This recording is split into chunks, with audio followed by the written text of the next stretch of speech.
Rally में शरीक नन्हे बच्चों से पूछते हैं कि वो यहाँ पे क्यों आए। अस्सलाम वालेकुम बेटा। वालेकुम अस्सलाम।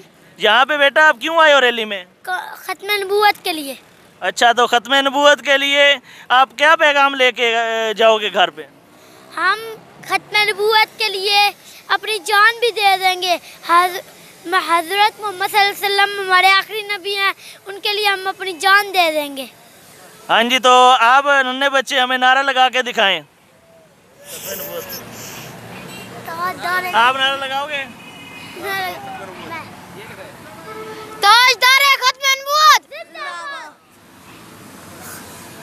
तो और भी आपको नारा कोई आता है? खत्म नबूवत।